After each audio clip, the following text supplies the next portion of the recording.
Hello विद्यार्थियों, आज हम लोग इस वीडियो के माध्यम से रांची विश्वविद्यालय ग्रेजुएशन सेमेस्टर 2 के लिए इकोनॉमिक्स का आईआरसी पेपर देखने जा रहे हैं। आप ये देख सकते हैं यहाँ पर लिखा हुआ है आईआरसी 2, यानी कि दूसरे सेमेस्टर के लिए ये आईआरसी पेपर है।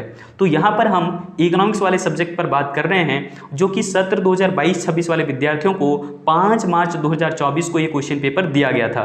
ध्यान रखिएगा, यहाँ पर जितना भी क्वेश्चन है ये दो ग्रुप में डिवाइड किया हुआ है, ग्रुप ए और ग्रुप बी करके। तो ग्रुप ए के अंदर में जितने भी सारे क्वेश्चन हैं ये सारे के सारे कंपलसरी होते हैं, जैसे कि यहाँ पर मेंशन भी किया हुआ है। तो ग्रुप ए के अंदर में ध्यान रखना, जितना भी क्वेश्चन दिया हुआ रहता है सब के सब क्वेश्चन बनाना होता है, ठीक है। यहाँ पर एक निर्देश दिया हुआ है कि answer the following questions in very short, मतलब कि अति लघु उत्तरीय प्रश्न है, बहुत बढ़ा चढ़ा करके आंसर नहीं लिखने की जरूरत है, क्योंकि हर एक क्वेश्चन एक अंक का है और यहाँ पर कुल प्रश्नों की संख्या 10 है।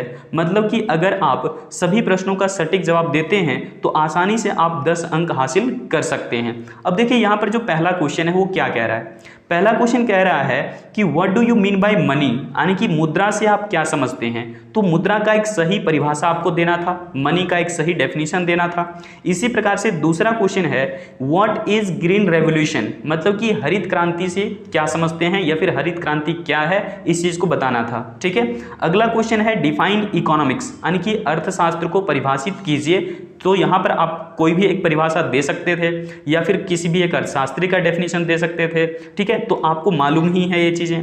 यहाँ पर देखिए अगला क्वेश्चन क्या है कि what do you understand by inflation, यानी कि मुद्रास्फीति से आप क्या समझते हैं। तो मुद्रास्फीति का मतलब सीधा सीधा महंगाई, तो महंगाई को यहाँ पर परिभाषित आपको करना था, ठीक है। अगला क्वेश्चन क्या है what is law of demand, यानी कि मांग का नियम क्या है। तुम लोग जानते हैं कि मांग और मूल्य के बीच में विपरीत संबंध को बतलाने वाले नियम को ही हम लोग कहते हैं क्या, मांग का नियम। मतलब कि यहाँ पर मूल्य और मांग के बीच में कैसा संबंध है, विपरीत संबंध है। जैसे कि अगर कोई वस्तु मान लीजिए कि एक्स वस्तु है और वो महंगी हो गई, तो सामान्य तौर पर उस वस्तु की लोग क्या करते हैं, मांग घटा देते हैं। लेकिन जब वही वस्तु सस्ती हो जाए तो उस वस्तु की मांग फिर क्या करते हैं, जनरली बढ़ा देते हैं। तो जनरली अगर ऐसा हो रहा है कि मांग और मूल्य के बीच में विपरीत संबंध है, तो यहाँ पर हम लोग उसको कहते हैं मांग का नियम। समझ गए होंगे।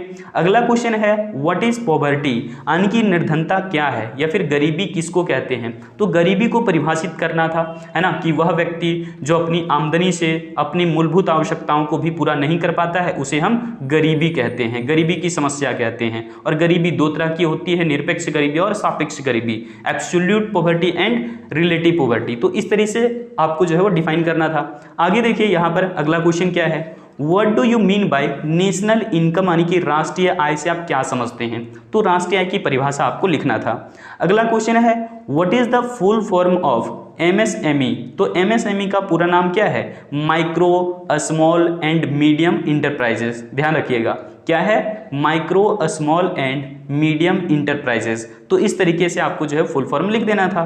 आगे क्वेश्चन क्या है, कह रहा है कि mention any one goal of millennial development goals, मतलब कि किसी एक सहस्त्राब्दी विकास लक्ष्य को बताएं। मतलब कि कोई एक ही आपको जो है वो यहाँ पर लक्ष्य बताना था मिलेनियल डेवलपमेंट का, और कोई जो ज़्यादा यहाँ पर लिखना नहीं था। तो यहाँ पर देखिए अगला क्वेश्चन क्या कह रहा है कि what do you mean by public expenditure, यानी कि सार्वजनिक व्यय से आप क्या समझते हैं। तुम लोग जानते हैं कि सरकार आम जनता की जरूरतों को पूरा करने के लिए या फिर आम जनता की स्थितियों को थोड़ा ऊपर उठाने के लिए सरकार खर्चे करती है, और ऐसे खर्चे को ही हम लोग कहते हैं पब्लिक एक्सपेंडिचर, यानी कि सार्वजनिक खर्चे।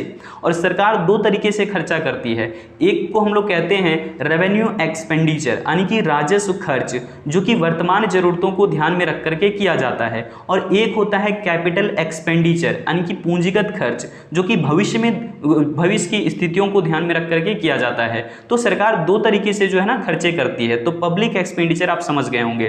तो यहाँ पर अगला क्वेश्चन देखिए, अगला क्वेश्चन है दूसरा, और दूसरे क्वेश्चन के अंदर में जो है यहाँ पर क्या कह रहा है कि explain the central problems of the economy, यानी कि अर्थव्यवस्था की केंद्रीय समस्याओं की व्याख्या करें। तो हम लोग जानते हैं कि अर्थव्यवस्था की केंद्रीय समस्याएं कौन कौन सी है, जैसे कि क्या उत्पादन करें और कितनी मात्रा में, उत्पादन कैसे करें, उत्पादन किसके लिए करें, संसाधनों का कुशलतम प्रयोग कैसे करें, या फिर देश का आर्थिक विकास कैसे हो। तो इस तरह से जितनी भी समस्याएं हैं ये सब के सब केंद्रीय आर्थिक समस्याएं ही हैं, और इसी की चीज का यहाँ पर जिक्र करना था। ये क्वेश्चन 5 नंबर का था, ठीक है। चलिए आगे जाते हैं। अगला यहाँ पर क्वेश्चन क्या है, कह रहा है कि differentiate between economic growth and economic development, यानी कि आर्थिक वृद्धि और आर्थिक विकास के बीच अंतर बताइए। तो हम लोग जानते हैं कि इकोनॉमिक ग्रोथ क्या है, एक मात्रात्मक जो है वो यहाँ पर कंसेप्ट है, यानी कि क्वांटिटेटिव जो है वो मेजर से ध्यान रखिएगा, क्वांटिटेटिव जो है ना, मात्रात्मक है। और ये जो इकोनॉमिक डेवलपमेंट है ये मात्रात्मक होने के साथ साथ में गुणात्मक भी है। क्लियर हो गया, मतलब कि क्वांटिटेटिव और क्वालिटेटिव दोनों होता है ये। चलिए आगे बढ़ते हैं। अब यहाँ पर अगला जो है अब आ रहा है ग्रुप बी, और ग्रुप बी के अंदर में जो है वो यहाँ पर एक इंस्ट्रक्शन दिया हुआ है, इसे हम पढ़ लेते हैं।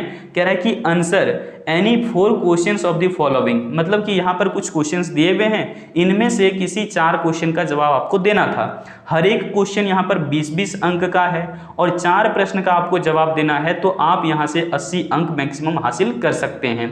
ध्यान दीजिए आगे यहाँ पर क्या लिखा हुआ है क्वेश्चन में कि explain the different factors affecting the demand, यानी कि मांग को प्रभावित करने वाले विभिन्न कारकों की व्याख्या करें। तो हम लोग जानते हैं कि मांग को प्रभावित करने वाले कई सारे तत्व या फिर कई सारे कारक हैं, जैसे कि वस्तु का मूल्य है ना, घट जाने से या फिर बढ़ जाने से मांग तो प्रभावित होगा ही, उपभोक्ता की आमदनी कम या ज़्यादा हो जाने से मांग प्रभावित होता ही है, इसी प्रकार से समय और मौसम है, विज्ञापन है ना, या फिर सरकार की करारोपण नीति है, उपभोक्ता की आदत, फैशन और रुचि है। तो ये सब सारी चीज़ें यहाँ पर आपको डिटेल में एक्सप्लेन करना था, क्योंकि ये 20 नंबर का क्वेश्चन है, ध्यान रखिएगा। आगे क्वेश्चन क्या है कि explain the concept of direct and indirect taxes with examples, मतलब कि प्रत्यक्ष और अप्रत्यक्ष करों की अवधारणा के बीच में आपको अंतर भी बताना था उदाहरण सहित, मतलब कि उदाहरण दे करके इस कंसेप्ट को क्लियर करना था। ठीक है, कि डायरेक्ट टैक्स क्या होता है और इनडायरेक्ट टैक्स क्या होता है, प्रत्यक्ष कर किसे कहते हैं और अप्रत्यक्ष कर किसे कहते हैं।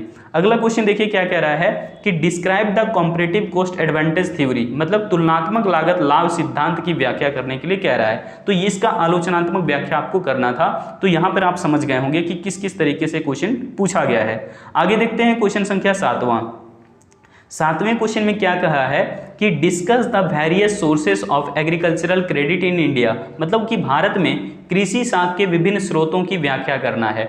कैसे कि इंस्टीट्यूशनल सोर्स कौन सा होता है, यानी कि संस्थागत स्रोत कौन कौन से होते हैं, और गैर संस्थागत स्रोत कौन कौन से होते हैं। जैसे कि गैर संस्थागत स्रोत में सेठ, साहूकार, महाजन, खुदरा व्यापारी या फिर जो वो सगे संबंधी आते हैं। लेकिन इंस्टीट्यूशनल सोर्स में यानी कि संस्थागत स्रोत में आता है आपका सबसे बड़ा तो नाबार्ड है, फिर आरआरबी है यानी कि रीजनल रूरल बैंक जिसको कहते हैं, और इसी प्रकार से व्यावसायिक बैंक है, और फिर आप जो है वो अब जानते हैं कि आसपास के जो है वो ना कई सारे ऐसे जो है संगठन या फिर संस्थाएं बनी होती है जहां से भी आपको कागजी तौर पर सारी प्रक्रियाएं पूरी की जाती है और फिर आपको आसानी से लोन मिल जाता है। तो वो सब सारे कहलाते हैं इंस्टीट्यूशनल सोर्स यानी कि संस्थागत स्रोत। तो यहाँ पर आप समझ पाए होंगे कि कृषि साख के जो है वो विभिन्न स्रोत की व्याख्या किस प्रकार से करनी थी।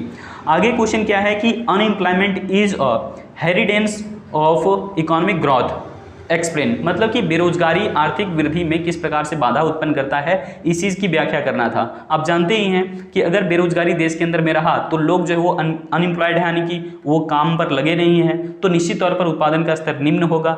उत्पादन का स्तर निम्न होने से देश की राष्ट्रीय आय कम होगी। तो इस प्रकार से जो है वो व्यापक प्रभाव पड़ता है, इसी चीज़ की व्याख्या यहाँ पर आपको करना था। आगे देखिए अगला क्वेश्चन क्या है, कह रहा है कि explain the different functions of perform by central bank, मतलब कि केंद्रीय बैंक के द्वारा कौन कौन सी क्रियाएं की जाती है, उन्हीं क्रियाओं का यहाँ पर व्याख्या करना था कि केंद्रीय बैंक के कौन कौन से कार्य होते हैं।